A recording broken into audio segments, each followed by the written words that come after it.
अस्सलाम वालेकुम। हाँ जी यूट्यूब वाले भराओ क्या हाल चाल है। उम्मीद है सारे भरा ठीक हो सन। साने भरावां नाल शौक भी अच्छे जा रहा सी। मैं गुलाम मुस्तफा तुसी देखण लगे हो पुआंच पिजन चैनल। जी दोस्तों पहली पट्ठी जनाब सही है तो डील जनाब मजदूरदार भरावां वास्ते 350 रुपये पर सही है। जेड़े भरा नहीं समझ जावे वही रबता करे। पट्ठी चेक करो जी दोस्तों, पट्ठी नहीं आखना शो करो।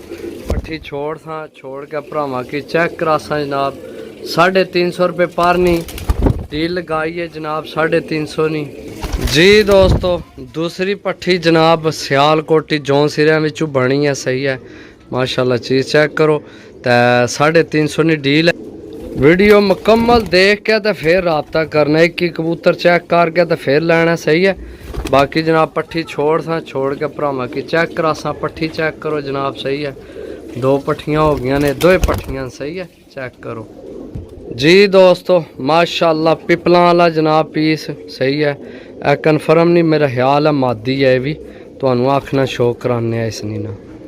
जी दोस्तों चेक करो ज़िला मेरा गुजरात है, तहसील सराय आलमगीर है, ग्राम मेरा पुआंच है। कार्गो अल्लाह ने हुक्म नाल जिंदगी होनी चाहिए। आल पाकिस्तान कार्गो वेबल है ठीक है। कटदार पलकां जनाब। चीज़ चेक करो माशाल्लाह सही है। तो जेड़े भरा जनाब चाहते ने कि असी जनाब अपनी कबूतरबाजी सही करिए तो मेरा ख्याल है इसकी थोड़ा दर्द भी है। तो जेड़े भरा जिन्होंने शौक पूरा नहीं होना वो जनाब ज़रूर रबता करो सही है। तो उन्होंने वास्ते ये चैनल है, माड़े बंदियां वास्ते भी तो तगड़ियां वास्ते भी, शौकीना वास्ते भी तो सारे भरावां वास्ते। 3 पीस हो गए जी दोस्तों माशाल्लाह जनाब। साइज चेक करो कबूतर ना सही है। पंजे चेक करो मजबूत है। डिब्बान जोड़ 350 रुपये पर जनाब। ये नार है 3 मादियां एक नार है सही है चेक करो माशाल्लाह नार। जी दोस्तों माशाल्लाह हरगोशी आँख विच सही है। इसने पैसे को नहीं ये मादी बड़ी तगड़ी है सही है। इसने पर शैल होया तो पर ना मसला हो गया सही है। बाकी जनाब इसने पैसे कोई नहीं ये तो विच इंज ही है सही है। वो 4 होए यानी टोटल देसा 11 पीस 10 ने पैसे ने ठीक है। इसने पैसे कोई नहीं। मादी बड़ी तगड़ी है। उन्होंने शाम तो नहीं बहने वाली है लेकिन जनाब उन्हें आख्या हूँ पर शैल हो गया तो असी हूँ बिजी हैं कबूतरबाजी तो असा को इतना टाइम नहीं उन्हें कि इसकी सही करने वास्ते तो उन्हें विचे दे छोड़ी है। मैं यार शैल लाली असी नहीं बेचने आने एन जी लै जो भाई किसी गिफ्ट दे छोड़े बच्चे लै सी इस मादी ने। जी दोस्तों यकीन करो है बच्चा इस डील विच को नहीं सी लेकिन मैं चलो नवे किसी भरा ना शौक बस सी यार सही है। बच्चा लग सी उड़ सी चलो जनाब वो अपने और 2 भरावां की 10 सी। जी दोस्तों लो जी याशी करो यार है बच्चा विच पा छोड़ा। एक और बच्चा पा देने जनाब। चलो 350 ना को नहीं मसला जनाब। भरावां ना शौक वधा है बस। चेक करो जनाब बच्चा 5वीं कन्नी ना हो गया बच्चा है।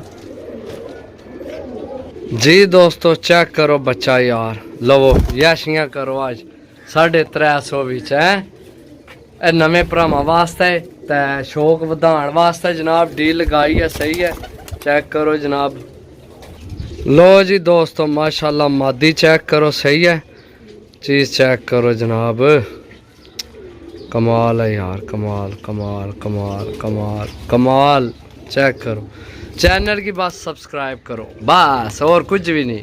जी दोस्तों सेबे वाला कबूतर है जनाब सही है। रंगा विच पगड़ान होया चेक करो सही है। 350 रुपये पर समझो तो कुछ भी नहीं यार। 2 बच्चे भी लग गए तो पैसे है। 3 बच्चे ने इस विच है 3 बच्चे ये 3 बच्चे भी लग गए तो पैसे सारे पूरे ने। नवे शौकीन भरा वास्ते जनाब गेम है सही है चेक करो जनाब माशाल्लाह। जी दोस्तों एक बच्चा है ये मेरे ख्याल 4थी 5वीं कन्नी ना हो गया सही है। बच्चा है जनाब सही है ठीक हो गया। एक क्या गिफ्ट है पर शैल वाली। बाकी जनाब 10 पीस ने 350 रबता करो लै लो।